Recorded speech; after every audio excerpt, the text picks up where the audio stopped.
Okay, welcome everyone. My name is Dan McKiernan. I'm the director here at the Division of Marine Fisheries. And tonight we're holding a scoping meeting to get input on regulations for this upcoming season, specifically on the take of scup and black sea bass. This is a virtual meeting. It's a Zoom meeting, which on one hand gives us incredible convenience without the need to travel. However, there are some aspects of the meeting that are lacking. And one of them is knowing who else is in attendance. And we've had some feedback from some of the public in past meetings that even though I, as one of the hosts, can see the list of names of everyone in attendance, often the public is unable to do that. So what we want to do for the next 10 minutes is we want to leave the chat open and have you go into the chat and just record your name. If you want to put your affiliation, that's fine.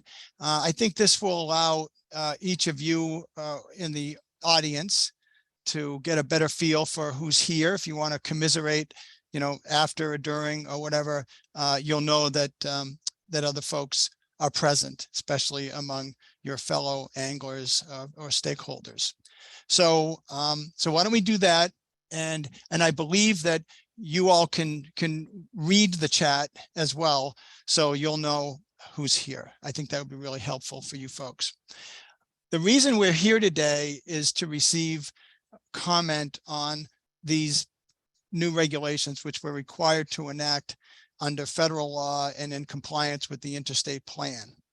Under a normal rulemaking process that would take, say, 4 to 6 months, the timing of our management actions every winter, spring, is such that we have to do them by emergencies. And this is because the fish get tallied by the MRIP program.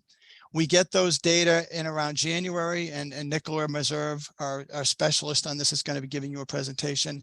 But we're really under the gun in terms of timing, and it doesn't allow us to use a normal regulatory process where we would have a full-blown public hearing.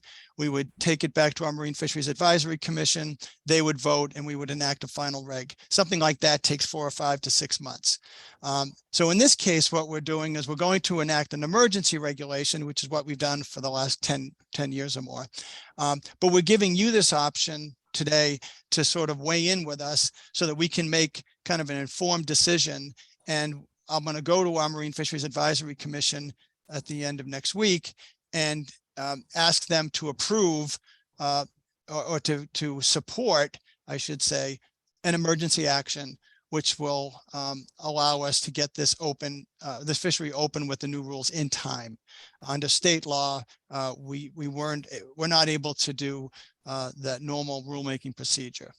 So I just wanted everybody to understand that these 3 species, actually, if you include fluke, these 3 species are co-managed by the Mid-Atlantic Council and the Atlantic States Marine Fisheries Commission.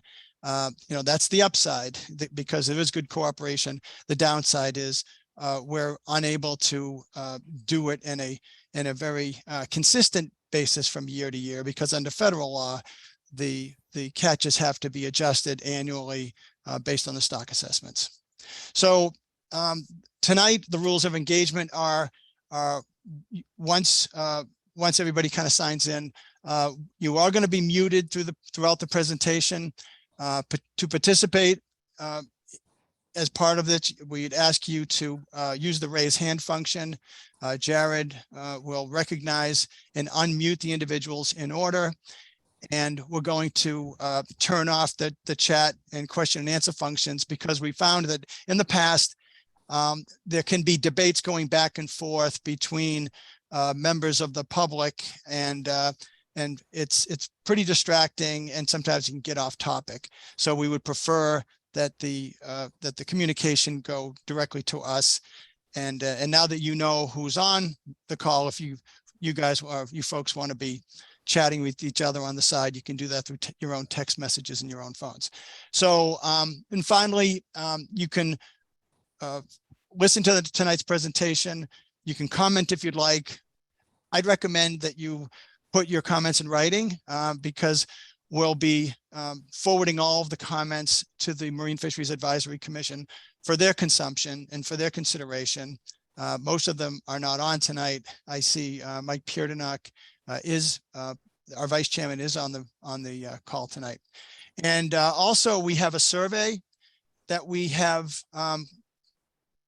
concocted for the first time. And it's a pretty well done survey. We've gotten a number of responses. I haven't seen any of the results yet, but folks who aren't attending could also fill out this survey. It's pretty good. It asks folks what sector they're from, what county they're from, et cetera. And we can kind of get a sense of sort of the preferred options among the subsectors, so to speak. So we would ask folks to comment by Wednesday so that we can compile all the comments and for the survey, so we can share that with our commission as well, because we'll be putting together all of our recommendations by the end of the week. So without further ado, I want to turn the presentation over to Nicola Meserve. Nicola is one of our senior environmental analysts, and she represents me at the Atlantic States Marine Fisheries Commission, which also includes sitting in on the joint meetings between the Mid-Atlantic Council and the ASMFC. And so Nicola, take it away. Okay, great. Thank you, Dan. And thank you to our attendees for being here tonight.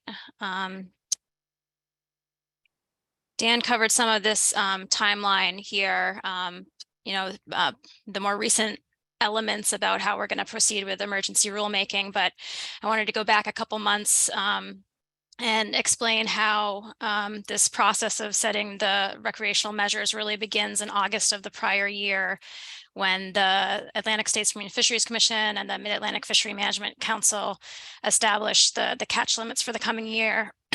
And for both scup and black sea bass, this table on the right here shows you that the overall acceptable biological catch, the total catch limit for both species, is declining slightly from the prior all-time highs, which were driven by some very large year classes in the prior decade. But while the biomasses are still well above their target levels, they are starting to trickle down a little bit after some more average, or even for scup, some below average year classes in the last couple of years. So the overall catch limits are declining. And for the first time this year, some new recreational commercial allocations are going into place, however. So the change was more significant for scup. And so that's why you see an increase in the recreational harvest limit for scup, but a small decrease in the black sea bass recreational harvest limit for 2023. The next stage of that process is for the Council and Commission to meet in December, where we set the recreational specifications, which is really looking at, on a coast-wide basis, how much of an increase or decrease can be allowed to meet but not exceed the recreational harvest limits for the species. So that's when we knew coming out of that meeting that there was going to be a 10% reduction for both species this coming year. And I'll explain a little bit more about the details of that in a couple coming slides. The last 2 months, all the states have been working on developing regulatory options. And on March 2nd, the ASMFC approved the state's range of options. So this is important because what we're going to be presenting today as the options are the finite set of options that we have at this point. We had a specific set of options approved, so we can't deviate from those at this point. And we anticipate being able to advise you all of the selected measures after the commission meeting next week that Dan referenced.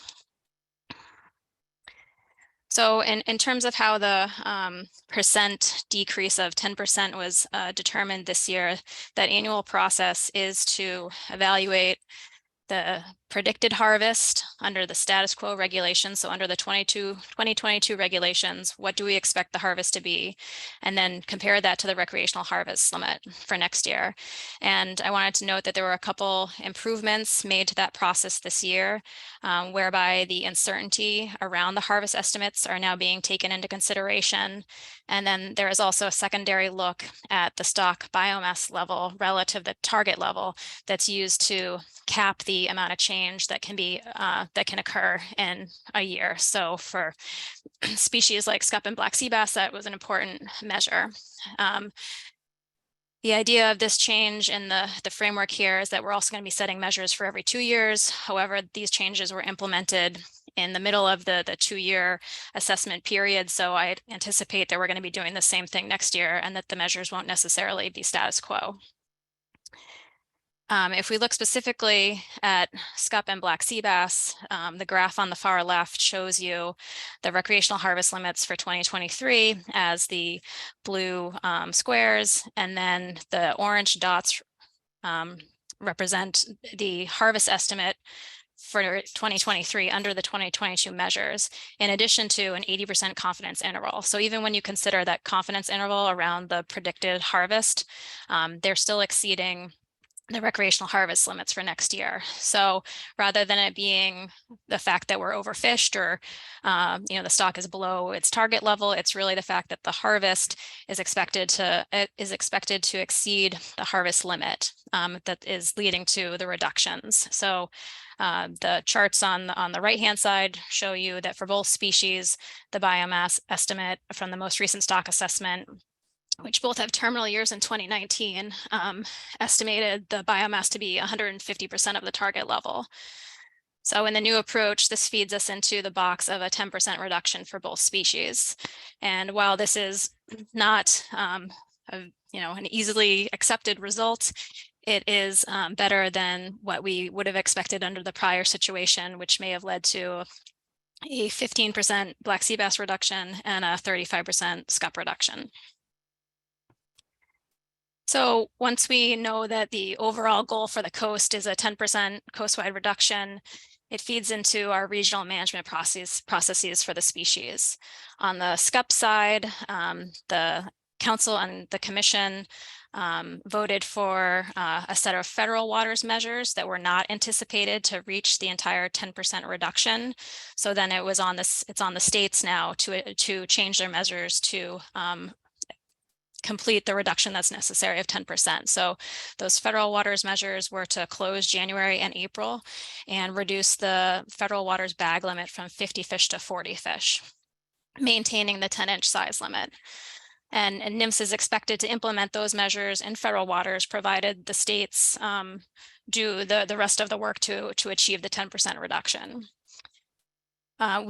Massachusetts is part of a kind of informal northern region that has largely uniform regulations. We're responsible for about 95% of the harvest of scup along the coast. And so we determined that we would work together to achieve a 10% reduction within our region, trying to maintain largely uniform regulations. Further to the south, New Jersey is in its own region, is reducing harvest by 10%. The states of Delaware through North Carolina, they collectively harvest about 1% of the coastwide total. So they're really, kind of in that de minimis category of very inconsequential to the overall harvest. And they will be implementing the 40 fish limit and maintaining their other regulations. For black sea bass, the process is a little bit different, where the decision to be made is whether or not we have a uniform set of coastwide measures along the entire coast. That has not occurred since 2010. Instead, the council and commission have opted for a conservation equivalency program where the states and regions work to implement more individualized and tailored measures to meeting the needs of the states that are collectively associated with the same level of harvest as what the coastwide measures would have been. So when that process is followed, NOAA Fisheries waives the federal measures, and it's the state's measures that influence the harvest. under the Commission's plan, there are 3 defined regions of Mass through New York, New Jersey, and then Delaware through North Carolina. And the ASMC determined that each region would take a 10% cut to achieve the overall coastwide 10% reduction. Within our northern region, our regulations are not uniform, they're not required to be. And so we determined that we would be taking individual 10% reductions to working off of our current year regulations. We get a lot of questions about why the measures are so different within our region compared to New Jersey and elsewhere along the coast. And it's really that history of all the states individually having to take a certain percent reduction or being allowed a percent increase. And over the years of doing that and prioritizing different types of measures, it's led to some large differences in the regulations along the coast.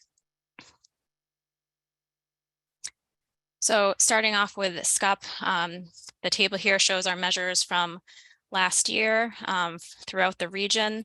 The full year season, a 10-inch size limit, which was an increase from the prior year of 1 inch, a 30 fish per person limit with the exception of a 2-month period dubbed the for-hire bonus season, where anglers aboard for-hire vessels can take 50 fish. The timing of that bonus season does differ among our states, where in Massachusetts we have that May through June, as I'm sure you're aware, but in Rhode Island, Connecticut, and New York, the bonus season is in September and October.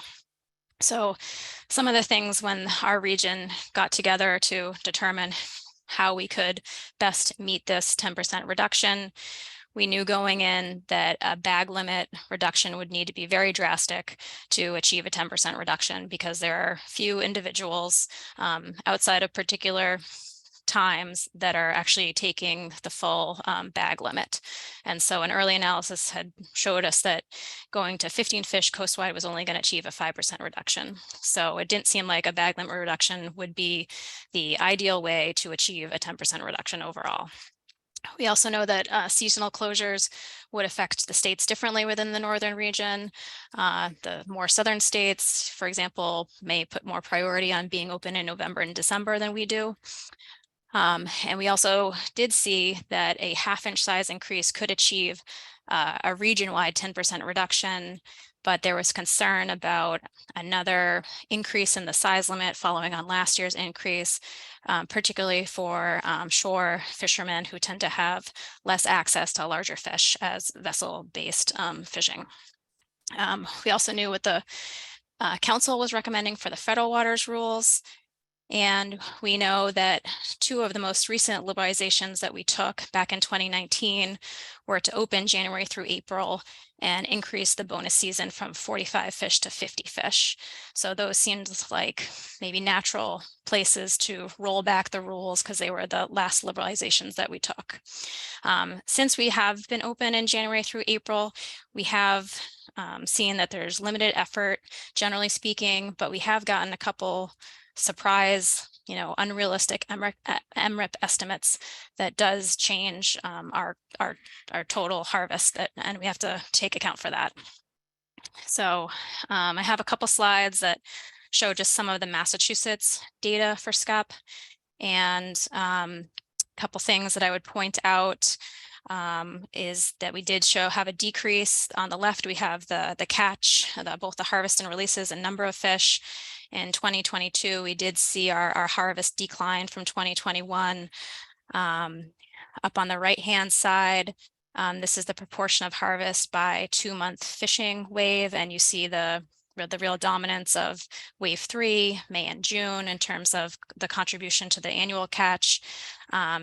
You'll see that yellow bar at 2021, which is an estimated harvest of about 30% of the catch coming from March and April, which is pretty unrealistic, we think, and one of those kind of surprises that we got from having that wave open. And down on the bottom right-hand side, you see the proportion of harvest by wave, showing that all 3 modes here, shore, private, and for hire, are significant contributors to the overall catch of Scup. If we want to look at the harvest size composition, you see that most of the harvest falls into the 9 to 12-inch range or so for Scup. You can see the effect of the minimum size in 2022 in the bottom graph on the left-hand side. And if you look on the right-hand side, it breaks this data down into the 3 modes of for hire, private, vessel, and shore.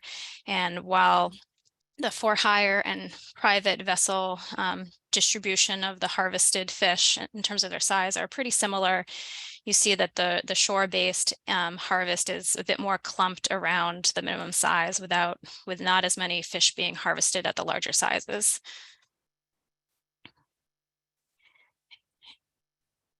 In terms of the bags that are being taken home, the number of fish that are actually being taken home compared to the possession limits, you can see that across most waves and modes, the number of fish being taken home is usually less than 10. Except if you look at wave 3, May and June, where there does tend to be more people who limit out, but still it does not make up the majority of the catch where people are limiting out. So as a region, we collectively endorsed one single set of measures for Scup this year that was focused on achieving the reduction through an increase in the size limit, going to 10.5 inches across all modes with the exception of the shore fishery, which we were able to put at a 9.5-inch minimum size. And the other measures do reclose January through April, which is consistent with the recommended federal measures, and also eliminates the potential for those, really high, probably unrealistic catch estimates in April. And then also rolling back the for hire bonus season bag to 40 fish. So you'll see that in May and June, instead of 50 fish, it's 40 fish. So at no time here does the limit drop below 30 fish though. So that is the one option that we put forward as a northern region that has been approved by the Atlantic States Marine Fisheries Commission. And so we don't really have an alternative to this at this time.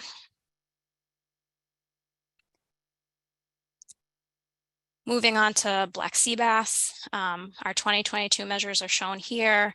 They are uniform across all modes, private vessel, shore, and for hire vessels. A May 21st to September 4th season, a 4-fish bag limit, and a 16-inch minimum size. And notably, those measures were changes from the prior year, an increase in the size limit, a decrease in the bag, and a couple days off the front and the end of the season, which was projected to achieve a mandatory 21% or thereabouts reduction last year. So as we started working on some options for sea bass within Massachusetts, again, we were just doing this individually as a state, not as a region. We determined that we would want to focus the reduction on the size limit or the bag limit as opposed to the season, because we already have a rather truncated season, and past year's comment has not favored the type of closures that we would need, such as starting in early June or ending in early August in order to achieve a 10% reduction. Prior comment has also suggested that there are some different priorities among the user groups. For example, a higher bag being important to for hire vessels to keep their clients coming, whereas some, not some, but not all private vessel anglers have supported a lower bag limit in order to achieve a longer season. So you'll see that there are some options that address this prior comment. We also see that the for hire fishery overall is a more minor contribution to the overall harvest. And so taking cuts there have a limited impact on that overall harvest. And so we did consider a couple options this year that would leave the for hire fleet status quo in order to maintain these businesses and sustain this mode of fishing access to the public. In addition to, angler comment that has been interested in a longer season, particularly into the fall where the distribution of fish is often different, that would provide some real value to us in terms of having the catch rate information for those waves that we can use for future year analyses as to rule changes. We really don't have that data right now, and it's a little bit of a catch-22 situation where we don't have the data to open, and we can't open because we don't have the data. And then one minor thing in terms of the season, we have had preference for a Saturday opening date in prior years. So all of the options do look at moving the start date up to May 20th, which is that Saturday this year. So this is some of the Massachusetts data for black sea bass with the numbers of harvested and released fish on the left-hand side. You do see a decline in our harvest in 2022. On the upper right-hand side, this is the proportion of harvest by wave. And again, you see the real dominance of the May-June fishery in terms of the overall catch, with a lesser amount in wave 4, July and August. Wave 5, we really have only had a handful of days open. So throughout these graphs, I wouldn't put a lot of faith in the wave 5 data that we're seeing, because it's only representing the first few days of September.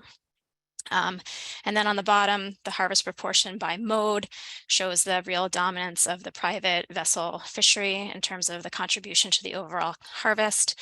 There's very minor shore based catch of black sea bass, and the for hire fleet, on average contributes about 10% or so to the take home catch of black sea bass. The size distribution of harvested fish tends to be about 15 to over 20 inches, 22 inches or so.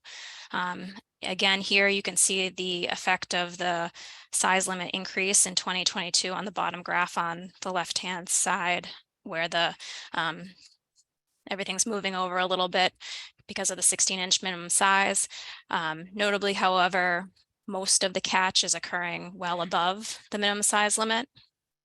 And if you look on the right-hand side, the for hire and private vessel data shows a pretty similar distribution of sized fish being caught. The shore data, I would ignore that. We have very little data, so that's not very informative information.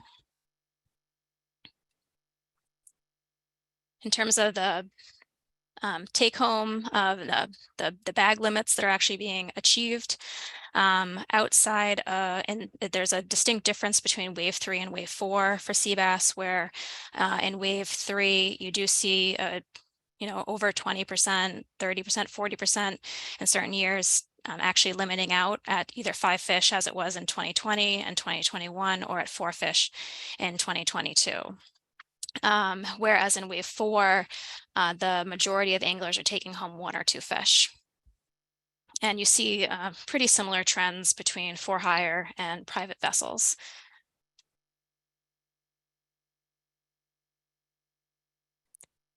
So here are the options. There are 6 of them that were developed. We looked at many other iterations of these, and for the sake of bringing options to the Atlantic States Marine Fisheries Commission for approval, narrowed it down to this range of 6 options. The first one uses the minimum size increase to 16.5 inches to achieve the 10% reduction. It's a little bit more than 10%, hence the season is slightly lengthened from May 20th to September 7th. The other options all look at changing the bag limits in order to achieve the reduction and making the resultant changes in the season length. So option 2 goes down to 3 fish across all modes, resulting in a May 20th to September 2nd season. Option 3 is based on that information I showed earlier, that the number of fish people are taking home declines starting in July. And so it reduces the bag limit to 2 fish beginning July 1st and allows the season to go through September 11th. Options 4, 5, and 6 look at a mode split, which is not something that we've had yet in Massachusetts for black sea bass.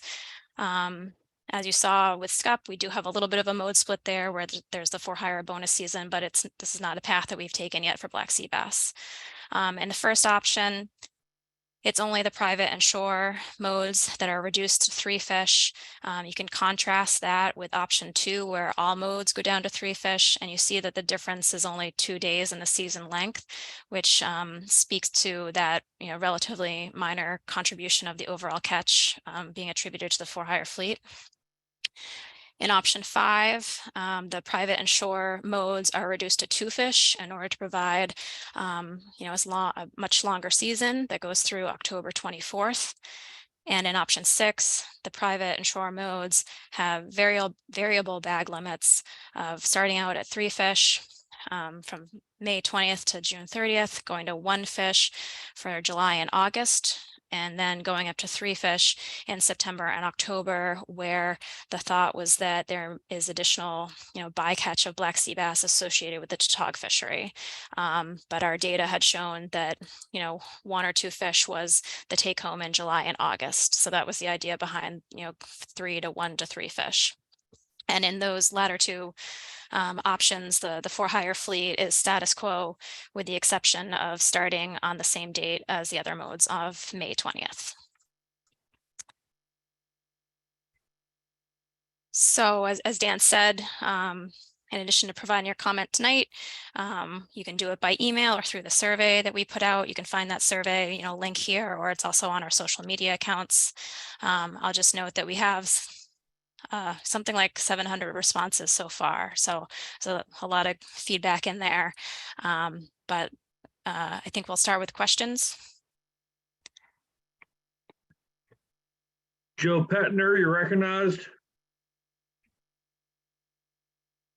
Yeah, I'm sorry. I actually want to make some comments at the end, so I don't have a question.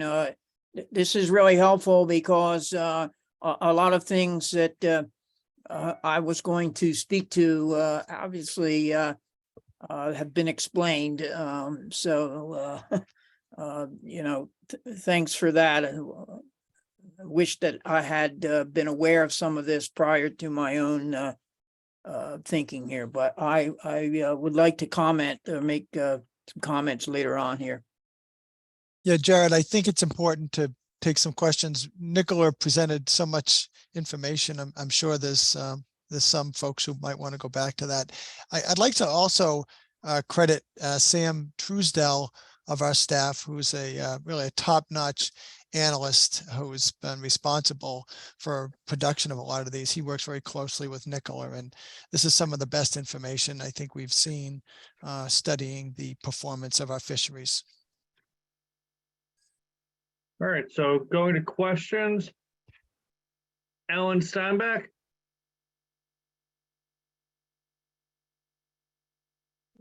Alan, you can unmute. Am I unmuted? Yep. Great. Just Evening, thanks very much for the presentation. Nicola made it very clear, and I will be commenting, on that part of it.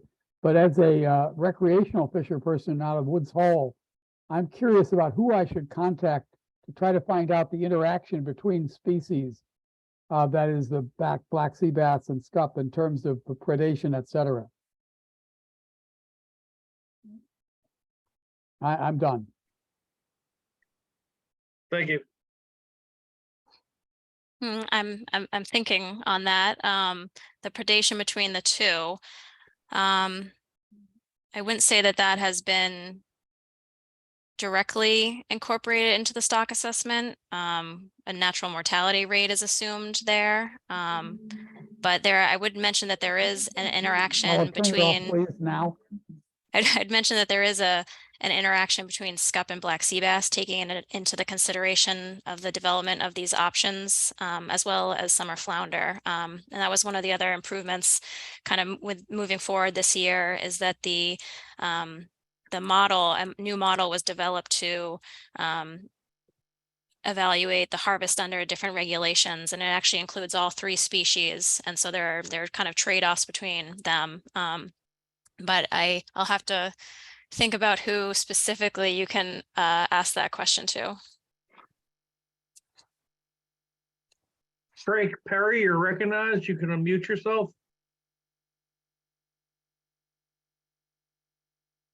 Yes, I've seen all the charts on the exhibits tonight, and I wonder if you could speak to the quantity and quality of the harvest data that's incorporated into all the slides that we saw tonight, and where that data might be available to the general public. Sure. So that is the graphs that were provided. Those data are recreational data from the Marine Recreational Information Program, which is a federally orchestrated program that it's run by the state to estimate catch of all recreationally caught species, and it can be queried online through the NOAA Fisheries website.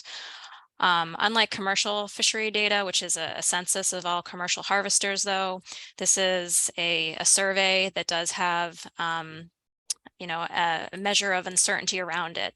And so when you query that data, it does provide you with a percent standard error, which is a degree of uncertainty associated with the catch estimates. So when we look at the data, on a coastwide level, we think that they're pretty accurate, pretty precise. When you get down into the more fine scale data, when you're looking at it by 2-month period, by fishing mode, the uncertainty does increase. When it comes to producing these regulations, though, there are multiple years of data that are incorporated into it to try to boost the certainty that we have with it. And we are now using that, the uncertainty around the harvest estimates to compare to the recreational harvest limit.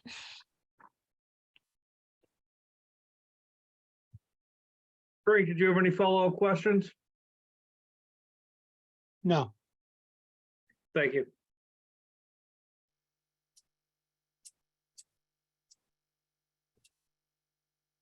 Joe Petner, you have a question?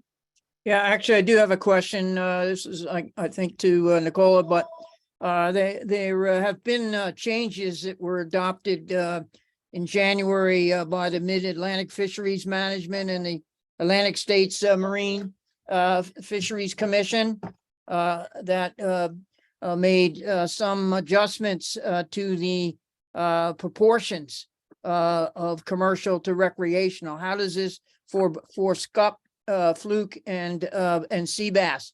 The current allocation shifted to a high percentage for recreational. How does this factor into your proposed changes? So you're correct, Joe, that there are new recreational commercial allocations this year, and those were factored into how the recreational harvest limits were set. If those allocation changes had not been implemented, you would have seen lower recreational harvest limits for both species, because the changes did move more fish onto the recreational side of things, but clearly not enough to make up for the amount of harvest that is occurring. Hence, we're still in this situation of cutting back. Yeah, Dan, am I still able to? You are, Joe. Go right ahead. Nicola, it certainly was a very sore spot last year when the commercial limits were for sea bass were increased 26%. That just was a hard pill to swallow, and that happened as I think as a result of the very low commercial catch. And the data that I've looked at shows the commercial landings for the species. The September data showed that only 46% of the sea bass were actually landed. But those kinds of changes just seem so unfair. And we're trying not to pit the commercial against the recreational, but it's just hard to it's hard to accept that kind of inequity. So I do want to address the fact that when the commercial quotas went up, for sea bass, the recreational harvest limits were also going up. That was based on the over total, biomass being assessed and both catch limits, both sectors being increased. However, the commercial fishery is a quota managed fishery that is closed when the quota is reached, and there was room for growth within that quota. Whereas even though the recreational fishery was also getting an increase in their harvest limit, the amount of pounds coastwide that could be harvested, the recreational harvest was already above that limit. So it did end up treating the two sectors in different ways, but both did see an increase in their overall catch allowance. Hey, Jared, if I could also add to Nicola's comments, I'd also like to point out that the way we manage our commercial fishery is we don't allow commercial harvest by the directed fishery, that is, the potters and the rod and reelers. We do allow the weir fishermen to retain some because they only put their nets up in the spring. But the best time of year to fish for sea bass in state waters is wave 3, May and June, and we basically keep the commercial fishermen out of that area, or out of those seasons. And also we were very stingy on the number of fishing days that we were allowing them to catch. But I take your point that the optics of that are really difficult to be squeezing down the daily limit for a recreational angler while we're liberalizing.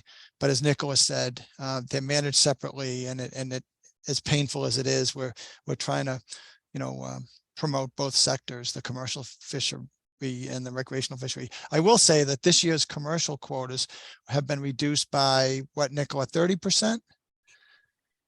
Oh, I don't have it on the top of my head, but there is a reduction. Yes. Yeah, there's a substantial reduction this year. Thanks for that. Okay. And part of that is due to the change in the allocations that moved some additional catch to the recreational fishery. Any follow-up questions, Joe? No, thank you. That was helpful. It's it's complicated, but I appreciate that. Trying to be evidence driven. I actually went to the smart stock data, the NOAA smart stock data. And it shows, in my mind, again, not a scientist here, but I am a data person. And in the Kobe plot diagram, it shows that the black sea bass is in the green. That fourth, it's above the biomass target, and it is in the category of rate being sustainable. So again, it just seems that we're applying reductions unnecessarily, but I guess my point is that in some respects the status quo seems to be our best shot right now.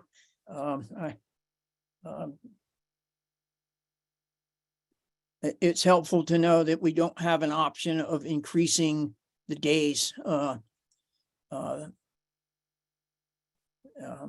I've been fishing for a lot of years, but the fall, Dan, your point is a good one. May and June is good, but also summer months are also pretty good. And been through the lean years of fluke fishing, and in some respects going out Sunday afternoon with the grandkids. The only thing we're catching is sea bass in Buzzards Bay anyway. All right, thanks, Joe. We're going to go on to some more questions here. Mikey Danzers. Yeah, thanks, Jared. Nicola, appreciate the data. I was wondering if you could speak to the relative catch and release, or the estimates on mortality of the catch and release for sea bass what data you have on that as it relates to some of the other species, because obviously you go up to 16 inches, the percent of fish caught that become catch and then release goes up. So just wondering if you could speak a little bit to what you've been able to glean in that arena. So I'm just turning us back to the slide that shows the harvest and release data. So in 2022, we did see, a decline in harvest, but the releases were, still also lower than 2021. But what's used, Sam, correct me if I'm wrong, it's either a 10 or 15% release mortality rate of hook and line caught fish that's used to estimate the releases. And most of the information that I have seen, we have the benefit of most of our fishery taking place in more shallow waters, and so the survival rate is better than the offshore fisheries. And right now, black sea bass is going through a what's called a research track assessment, where all of that information is reviewed again. And so the latest studies will be looked at, and if it's deemed that release mortality rate needs to change, it'll be applied in the next stock assessment. But that's the rate that's used for now. So it's 10 to 20%. It's either 10, call off the top of my head. Okay. Sam, do you? Yeah, so I also don't have that number off the top of my head, Nicola, but I want to say it was 15, but yeah, I'll just reiterate what Nicola was saying. We're going through a comprehensive stock assessment right now that's being led by NOAA, and as part of that, the discard mortality rate is something that's being reevaluated. So we're looking through all the scientific studies that have been done to date, and if those numbers need to be estimated, as Nicholas said, they will be done so for the next assessment. And you don't have to quote specifically, but in general, as the sea bass, the mortality rate of catch and release fish, are they considered to be more hardy in that regard, or more susceptible, or are you able to kind of tell that? Well, generally, as Nicholas said, it kind of depends on where the fishing is occurring. So, Right. When you have Buzzards Bay or something, shallow water fisheries, they're definitely pretty hardy. Some of the more southern fisheries are taking place in deeper water, and so that mortality rate's going to be higher. So, Right. I can't due to the depth from where the fish are caught. Yeah, right. The compression issues. Yep. Yeah. Okay. All right. Well, thank you very much. Great study and presentation. Appreciate it. Thanks, Mike. Jump in, Dan. Yeah, if I could, I just want to point out to the attendees, what's not presented here are the error bars around the MRIP estimates, which is fine. I mean, everybody seems to have a different level of hang up over MRIP and its accuracy or lack of precision. But I want to put a plug in for cooperating with the MRIP observers. And, anytime that we have people go down to the dock and try to interview a captain, either for hire captain or just some private anglers, when they get turned down, that's lost data. And so it's really, really important to cooperate with the MRIP observers whenever your opportunity comes up, when you get approached. So I just want to urge everyone in the fishing community to take the time to answer the questions if they get that opportunity. Jeff Murray, you're recognized. You got me? Yes, go ahead, Jeff. All right, good evening. Thank you. One of my questions was about a stock assessment. So are we currently going, is a stock assessment going to happen this year? Is there one in progress?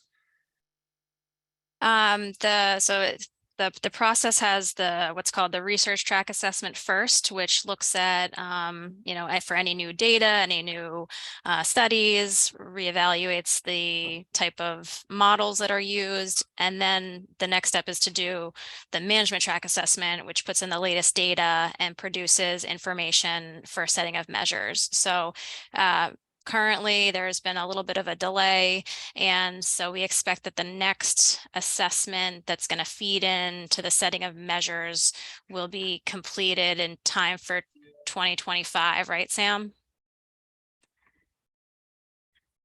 Yes, yeah, we're not going to be able to use the new model that's coming out of the research track until next year. So there is a bit of a delay. Okay, thanks. And then I just had a question on one of those graphs where you said, the for hire fleet takes, roughly 10% of the pie regarding what sea bass come out of our waters. Right, that's shown here. Yep. Yep. Yeah, absolutely. Is there any way that for hire fleet could get a bigger piece of the access to a bigger piece of the pie instead of the 10%? So there is no prescribed amount. These are just the data that have resulted from our set of measures. So there is nothing set right now. There has been interest at, and I'm not aware of any states that, specifically allocate between different modes in the recreational fishery at this time. Some states do have different regulations between the modes, though. At a higher level, the Mid-Atlantic Council has had discussions about mode separation within the recreational fishery and the potential for allocations of the recreational harvest limit between the modes. But that's something that was scheduled for additional consideration this year, but it would be probably a couple year process to really get to that level. Okay. And then on the Scup, I see that we're gonna have to take a hit in the bag limit. Was there anything proposed that would allow the for hire fleet to stay at the 50 per person? Because losing 10 Scup and losing sea bass, it's going to be pretty detrimental to our spring business. We didn't consider that. We as a region elected to mirror what is expected for the federal waters limit of 40 fish. That's why we were at 50 fish before, because 50 fish was the federal waters limit. And with that going down to 40, we opted to mirror that. Okay, it's just a tough pill to swallow from a business perspective, because to get people to drive 5 to 6 hours to come fish with us now is just tough. It's tough. So, okay, those are my questions. Thank you. I'll save my comments till later. Thanks, Jeff.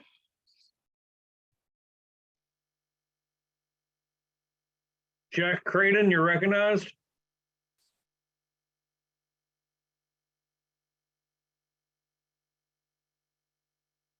Jack, you can unmute yourself.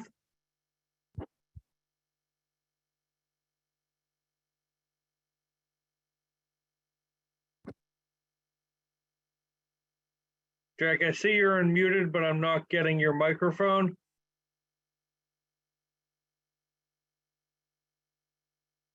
Jack, I'm going to open up the chat box for you. I'm going to let you provide the comment that way and move to the next person.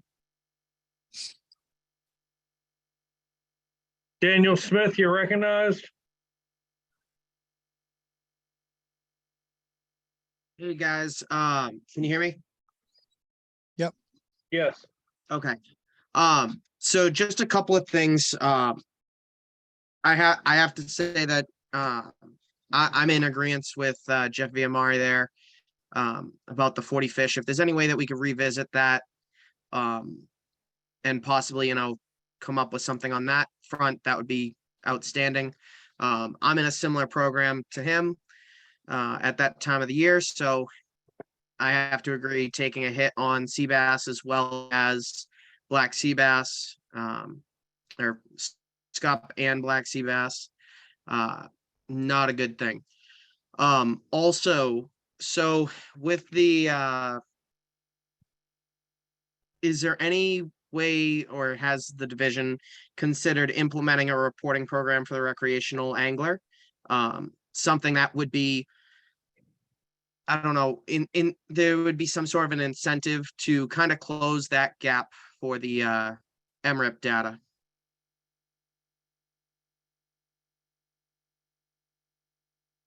With regards to the Scup bag limit, I just wanted to point out, the data that we have, is indicating that it's a very small proportion of anglers aboard for hire vessels that are taking between 40 and 50 fish. And no state is going to have a bag limit higher than 40 fish coming this year. With regards to the if private angler reporting, we continue to rely on MRIP. The Mid-Atlantic Council has initiated an amendment that is going to consider additional recreational accounting, which I think has the potential to consider alternative tools than MRIP, but we'll see where that goes. But Dan, do you want to add anything about Massachusetts as a state implementing Well, a program? Yeah, I mean, to Dan's point, trying to close the gap on recreational harvest estimates. The truth is it's a survey, and surveys are always going to have, error bars or confidence intervals around it.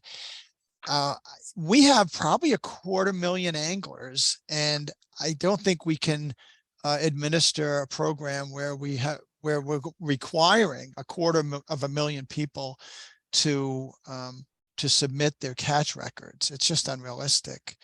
Can we get more accurate MRIP data?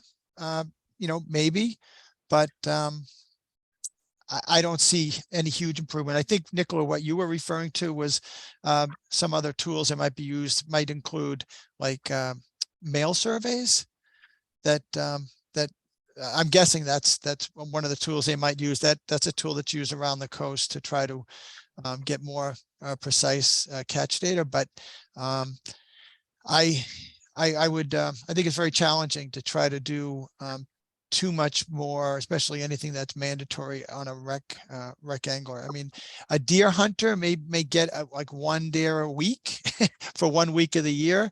You can have mandatory reporting on deer, but given the way we manage our recreational fisheries for access to casual anglers, I just don't think that would be realistic if that's what you're thinking about, Dan. Yeah, so I'm not thinking about necessarily mandating it, because the logistics of that would just be a nightmare for you guys, and I understand that. No, I'm more of thinking like it's a voluntary program that has some sort of an incentive. I don't really know what you guys could offer as an incentive. But maybe some sort of you enter in every catch report that you enter in, you get an entry into something, some sort of drawing or whatever, what have you, to try and close that gap. Because I see, and I talked with Anna Mercer about it a little bit. She's the one who did the Black Sea Bass stock assessment that is still currently in process. I spoke with her, and she said that one of the biggest flaws to her stock assessment is the MRIP data. Even though she's not relying on it heavily because she can't, it's still a part of the process. So any way that we can try and help close that gap, I think that would be beneficial to the fishery. Sure. Thanks for that. Thank you. Luciano?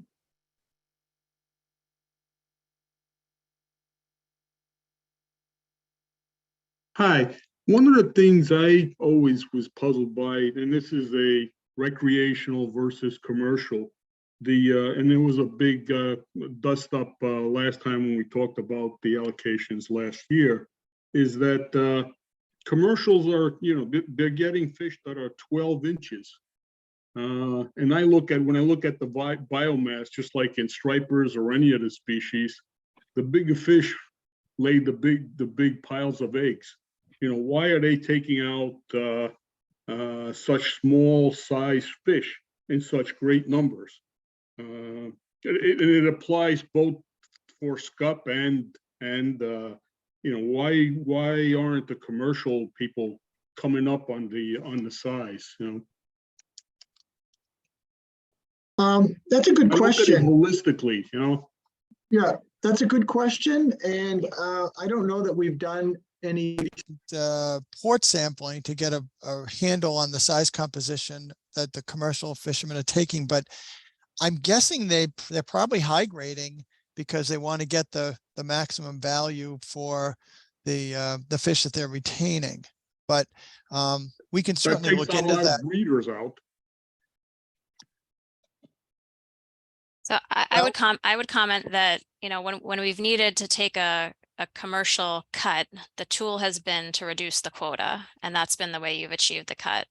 The recreational fishery doesn't have a quota, and so the tools to reduce harvest are different, including raising the minimum size. So that's how over time we've ended up with that disparity. If you go back to 2010, I think there was a 12.5-inch minimum size on the recreational fishery as well. But over time, because of needing to reduce recreational harvest, it's led us in the direction of a higher minimum size because we don't have a quota as a tool. Now the spread is huge, 12 to 16, right?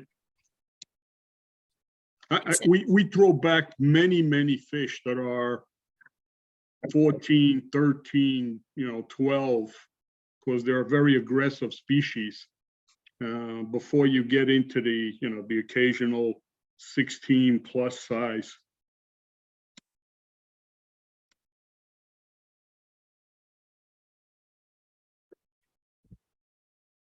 I mean, it allows me to say, you know, the rules are rules with my grandkids, but, you know. Well, the beauty of it is you can take an unlimited number of grandkids. Yeah. So the commercial permits are limited. The pot fishing permits are even more limited. The quota is limited. And honestly, when we talk about breeding, we're very sensitive to the spawning aggregations that show up here in May and early June, and we keep the commercial fleet off of those completely. Yeah, no, that's So, quite helpful. I'm not, you know. yeah. And some of the minimum sizes for scup and sea bass on the commercial side also aim to reduce regulatory discarding when those fish are caught in nets. So, you know, we prefer in trawl fisheries if the fish caught is retained as opposed to discarded, and to reduce those regulatory discardings. You know, those are the minimum sizes. The same thing with fluke, where there's a 14-inch minimum size there, and that's to accommodate the those low minimum sizes accommodate the retention of smaller fish caught in non-selective gears. Yeah. Larger net sizes would solve a lot of that. We have a 6.5-inch mesh size in Massachusetts, so that already is a pretty small mesh size and does preclude a lot of the catch of sea bass and particularly scup.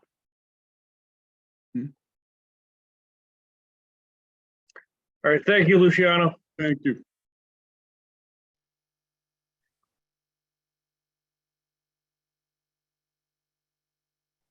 Eric Morrow, you're recognized. Yes, can you guys hear me? Yes. So my question's for Nicola.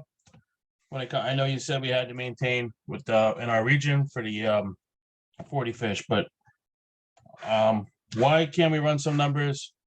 We've been larger than 10 inches in the past. Why can't we run numbers for the far higher sector only, 11-inch minimum size? I know on my boat, my guys throw back 11-inch scup already. You know, so I can't see why, if possible, we can go out of compliance, raise it for the far higher mode only, and make it 11 inches and give us the 50 fish and try to get us through the summer also. There's not that many of us that are doing it during the summertime. And if this is a question I'm asking, if it's possibly can be done, go out of compliance on Scup, far higher fleet only, and go up to 11 inches.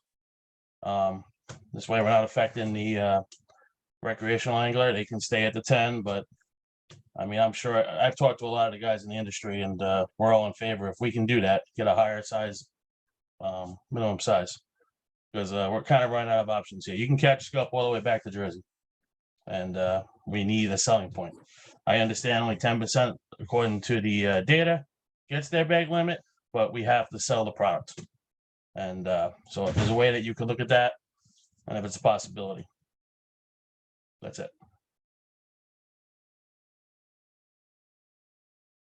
At this point, we are locked into the option that we've developed for Scup. Going out of compliance jeopardizes the NOAA fisheries potentially closing federal waters if we don't do what we've indicated we would in a letter to them. You know, going out of compliance in just one sector provides repercussions for all harvesters. So I would have some major concerns with such an approach at this point. Right, but in the past, they've raised that sword before for the last couple of years. They threaten it every year that they're going to close federal waters, and 90% of our Scup fisheries in state waters. If you can't find your Scup within 3 miles of Nomans, then you really don't deserve to be in the business. I'm just saying that they've threatened this in the past, and does that mean they would just threaten Massachusetts boats fishing in federal waters, or would they say the whole region, and then that's why we have to battle the entire region? I mean, if one state goes out of compliance, it's that state that deals with the consequences of it, unless it leads to NOAA fisheries doing something different and impacting all the states. And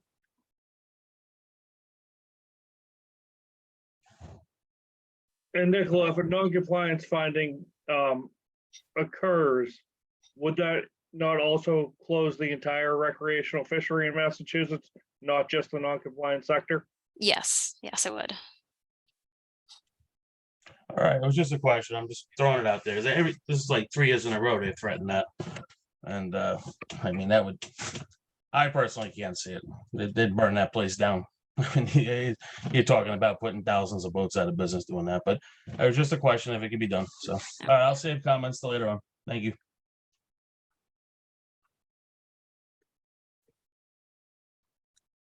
Okay, Should we let's take one last question and get to those comments, being an hour into this? yeah, and then Yeah, we can and Dan Smithy, you can open your comment with a question if you need to. So let's go to Jack.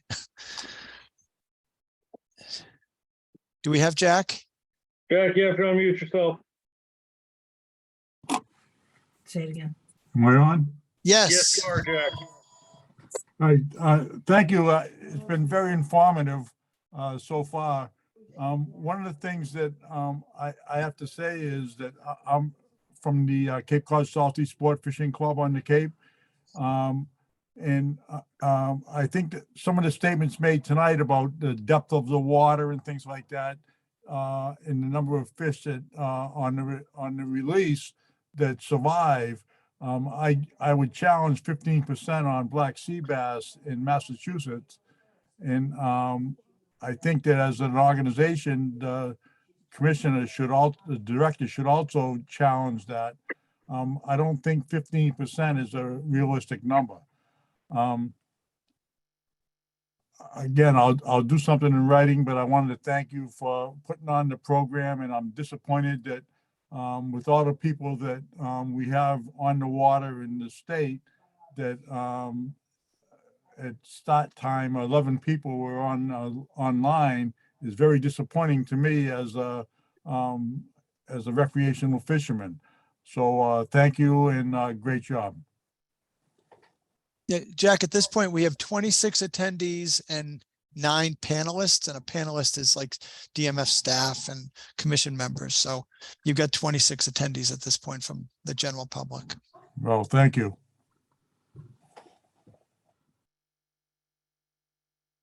All right, we're going to pivot to comments now. And Dan Smith, if you want to open up with a question and go to your comment, feel free. You're recognized, Dan. All right, I appreciate that. So kind of just to tack into what Captain Eric was getting at with the with changing that, when would be the time to submit a comment to possibly bring that to the table as an option? Like when, we see 6 different options for sea bass, but we don't see any other options for scup.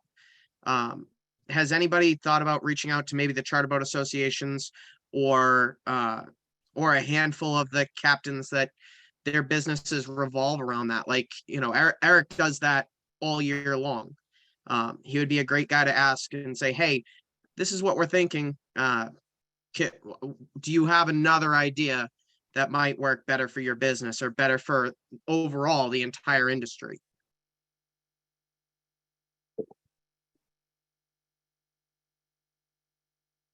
Nick, do you want to address the scup issue? I'm not sure what to say at this point, other than we're past the point of being able to revise what we have for scup is kind of the bottom line. Yeah. Right. I'm not saying But for I'm this year. definitely here. For next year, we're probably going to have to go through this process again. So, Right. So at we- what point should we be reaching out to you in October, or should we be reaching out to you in February or March or April? Because, we only heard about this meeting 2 weeks ago. So, 2 weeks ago, it was basically, here, this is what we've come up with. It wasn't, hey, here's your point in time where you can say what you're thinking, even if it was a week long, everybody who has a charter boat license, you sent a blast email, hey. Yeah, so I would say, comment on, Hey, Dan, you're breaking up. if we You're, break.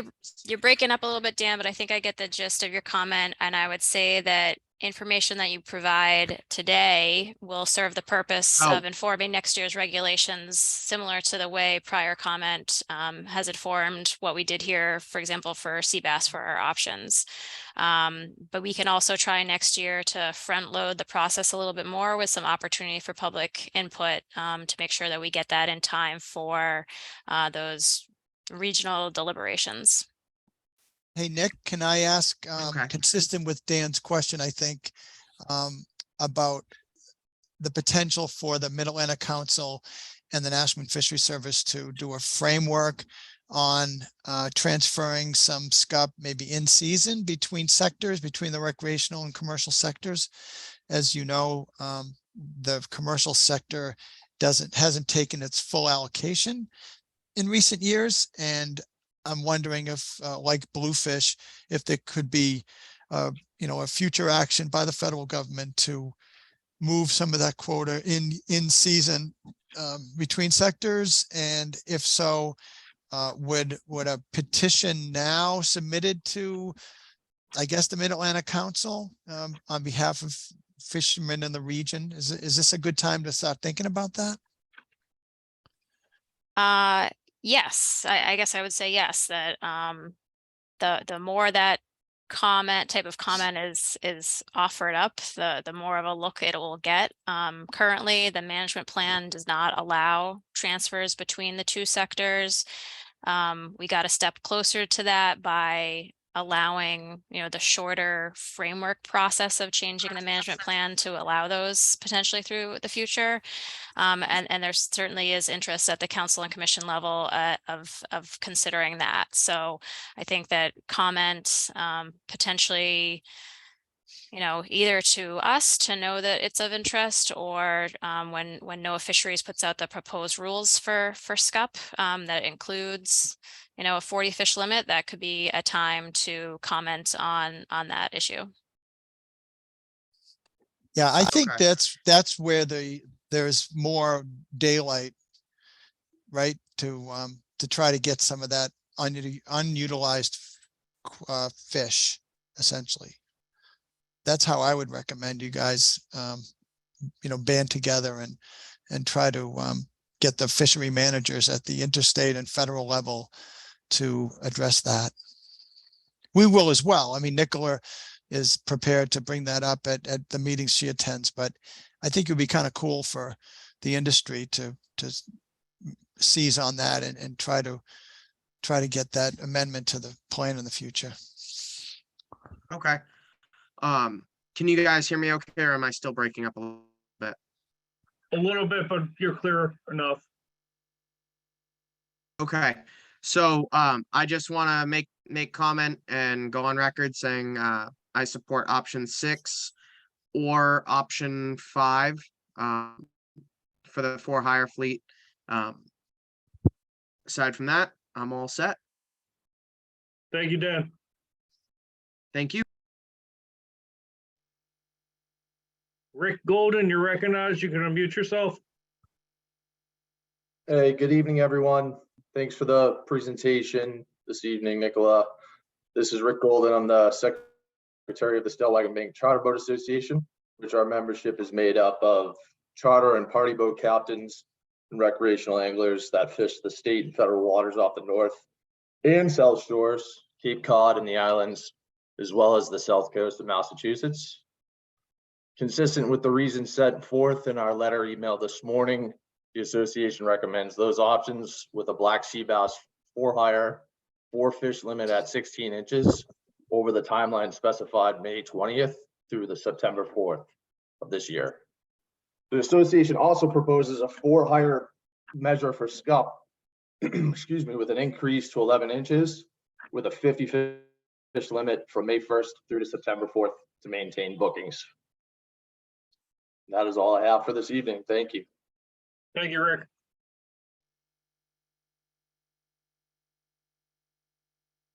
Richard Wood, you're recognized.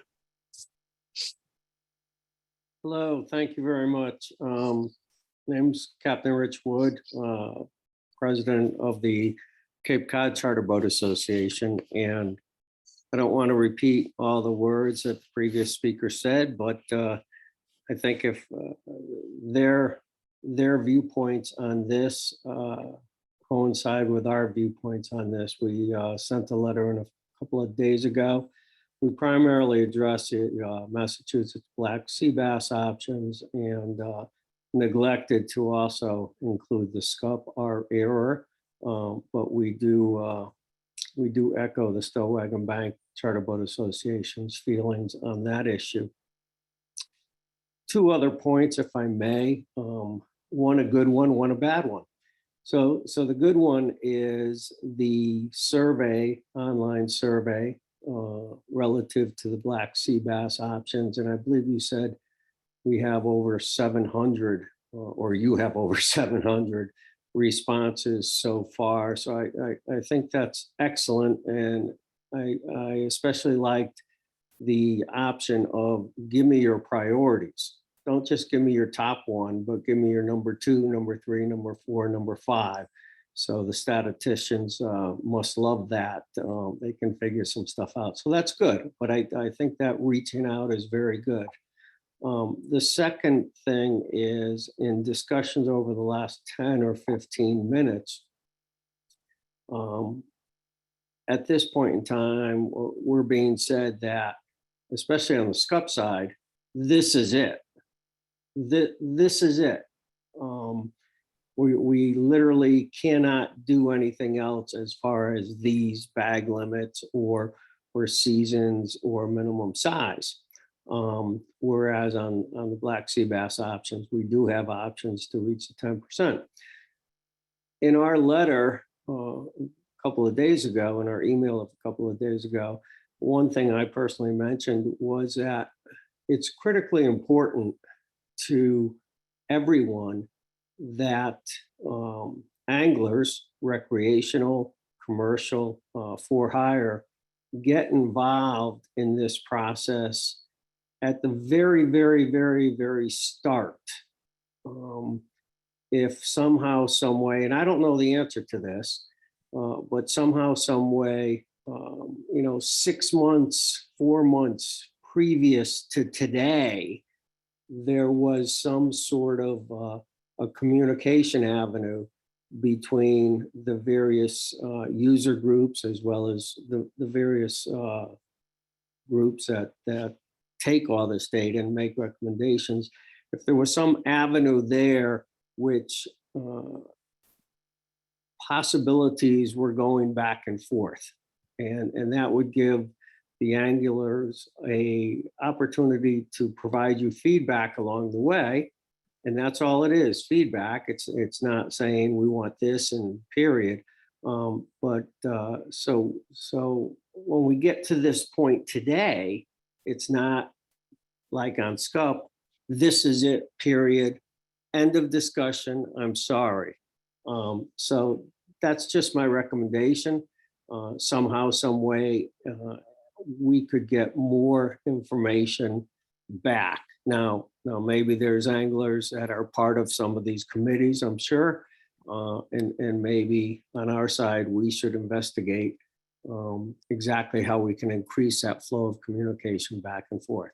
But those are our positions, and I thank you for your time and efforts.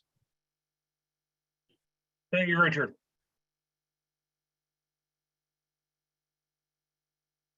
Eric Mora.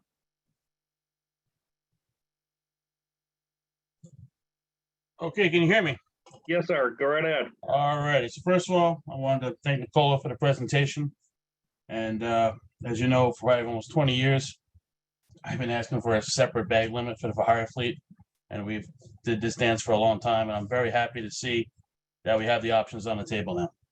So, and just what Dan said earlier about exploring the options and moving a little bit of Scup border over in the future. I know I've been speaking about that for probably the last 15 years in meetings, and I'm totally for both of them. I appreciate we make that move and spearhead me, because Scup and sea bass is my full-time business, as you all know. So I'm doing anything I can to help with that. I'm definitely behind number 6 there, because it gives for hire fleet, it's going to give us what we need right there, and also it's going to give the recreational angler an advantage, a little bit of that fall fishery too when they're talking. So I'm option number 6. Once again, the Scup. This is where 11. I'm still pushing for that 11 at 50 fish. If there's any way to explore it, because once again, I mentioned a little earlier, but I've been doing this a very long time, and it's getting harder and harder and harder to pull customers up here. Hotels are a ridiculous amount of money. Even when I moved up to the head boat versus all the charter boats, my business is still 80% out of state. These people travel, and between the hotels and the fuel, it's the selling point. Do we catch 50 Scup a guy? No. I take them out. I put them on the nice big pork chops. They think they have it. They think they do. They think they're little cooler buckets full. They don't have it. They got 35. But it's that selling point. We're selling a product. We are a business. And I've been saying it for many, many years, and I'll continue to say it. Like I said, I am very happy with the fact that we do have it on the table now, separate for hire for the black sea bass, and definitely pushing for 6 with that. And also anything you can do with the Scup, because we have to have a sellable product. Because as you know, the biomass, they can catch Scup. They don't catch the same quality that we do, but they're definitely putting the numbers in, because people out of fishing in City Island and Connecticut and down that way in the West Long Island Sound, they're content with those little 9 or 10 inch Scup, and they're going to catch their bag limit of those. People drive up to see us because it's been as long as time that you come up to New Bedford or Hyannis, because you want those big pork chop Scup. And that's why they visit our state and they spend the money. Just like years ago when I did the whole economic value of Scup versus a commercial Scup versus a for hire. People spending the money on our state. I did that whole paper that I submitted.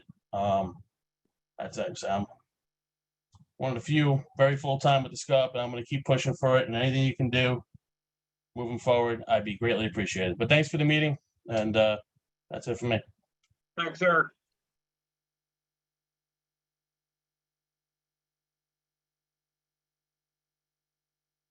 Jeff Viamari? Yeah, you guys got me? Yep. Go right ahead, Jeff. Yeah. I'm just going to reiterate what Stowwagon said, is I'm part of that organization as well, and what Eric said. I'd like to go for option 6. It's nice to finally see some separation for the fur hire as we are trying to sell a product to people. So I am I'm very much in support of the separation and option 6. Thank you. Thank you, Jeff.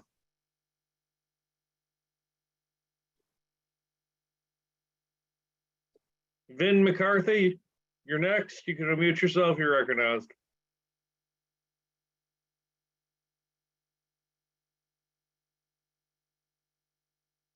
Vin, you're still muted.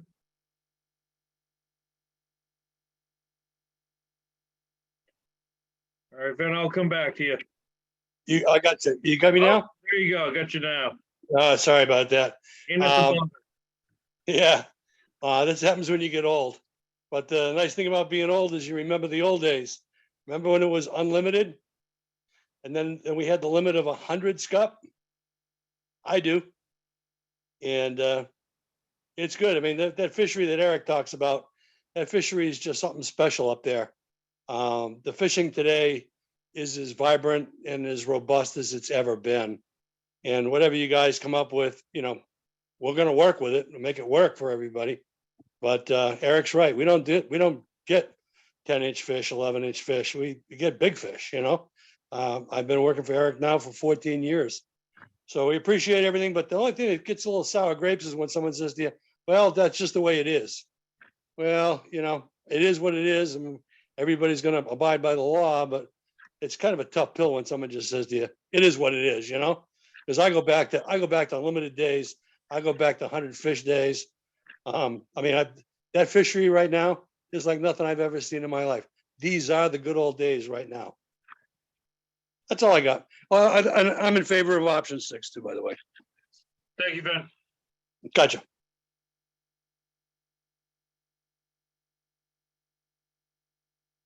Joe Petner, you're up.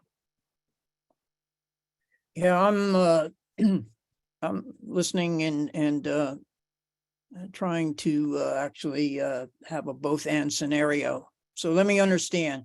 Option 6 is the for hire bag limit is 4, season is May 20th through September 4th. Moving up in that option under private, which is where I fit in.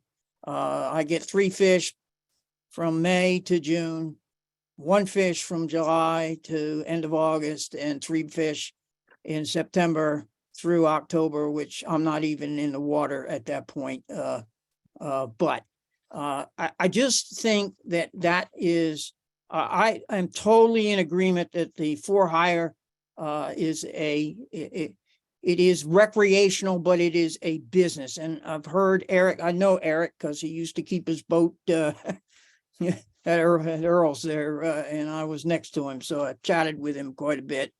But it seems to me that the for hire guys ought to get what they need, and the private should not have to defer what is in our interest to that. So I don't know why you don't separate them out, the for hire, so that I would go with option 1.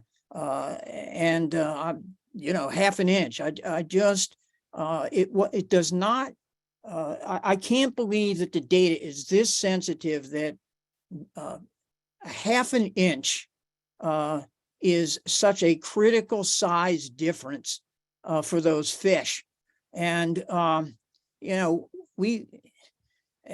and that the days is so critical. That is 2 days or 3 days is so critical. It makes to me it erodes the credibility of and validity of the data. So I am in favor of the for hire guys getting what they need, because they are trying to run a business, but not but I don't accept the fact that I'm that my interests are put in abeyance over theirs. And I'm telling you, the data that NOAA publishes, the recreational fishery adds a lot to this economy, apart from the for hire. There are millions of jobs, bait, tackle, the whole thing, and over $73.8 billion is spent on recreational fishing. So I can't accept that, and I actually feel like we're sort of now pitted against each other. Thank you, Joe.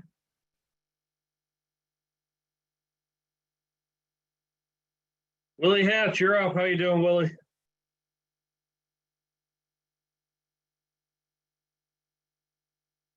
Hi, can you hear me now?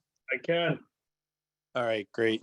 I appreciate the meeting, and I also appreciate the flexibility that allows for the separation between the user groups. It sounds like everybody tonight has been in favor of that.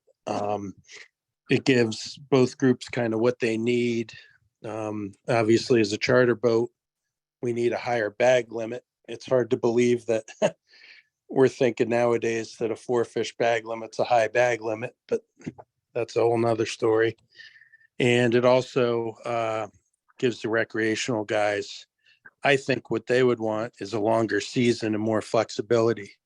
So I would be in favor of option 5 or 6. And I appreciate you guys putting that survey out, 700 responses. You guys should be able to get a pretty good grip on what the favorite option for the recreational guys are from that. Wasn't even planning on talking about Scup, but I would agree with what, most of the for-hire guys, myself included, have said already. We need a high bag limit, 50 fish, whatever it takes, just to attract customers here. The cost of the trips, most of the guys coming up here to bottom fish are coming from the New York, New Jersey metropolitan area. We need that high bag limit. We also need it for sea bass too. But all right, that's about all I got to say. Thank you very much. Thank you.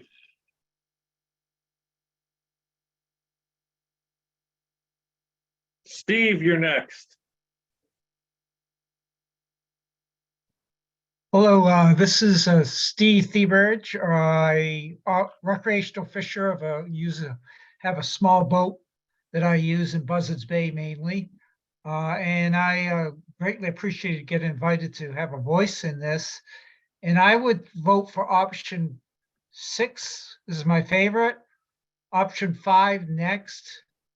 And then probably option 1. I like the idea of having an option to go fishing for black sea bass in the fall. And the last couple of years, I think I've caught just as many, if not more, black sea bass fishing for tautog.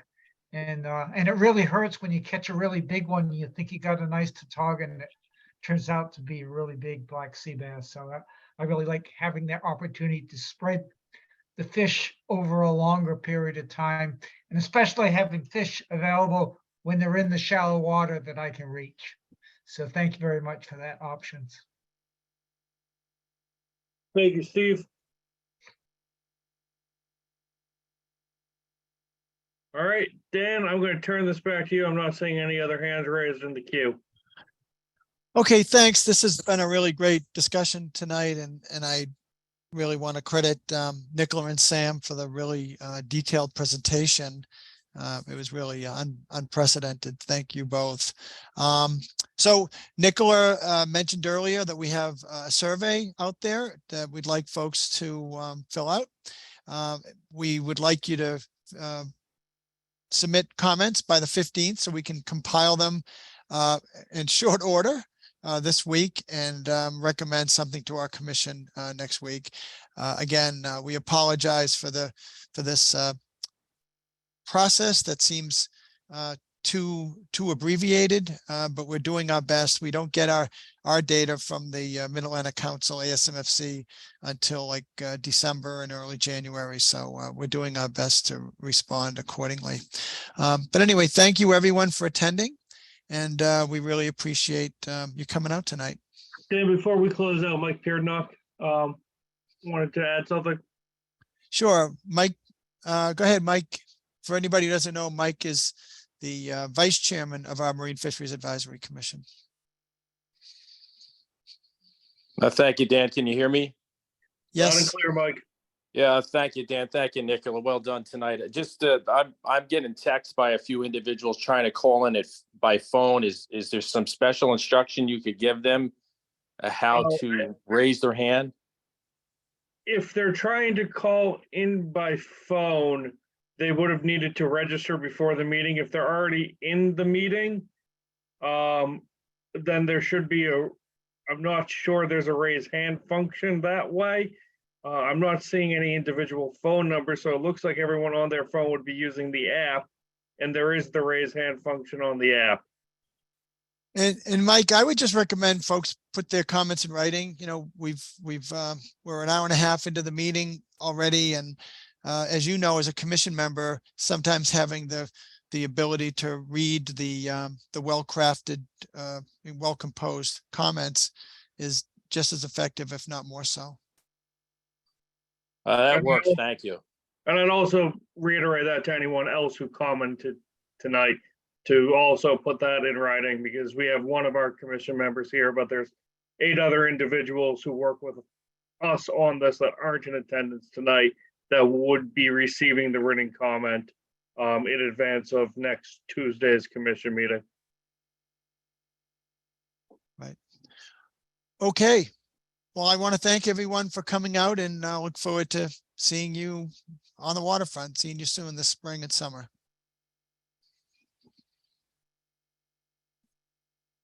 Have a good night. Yep. Good night, everyone.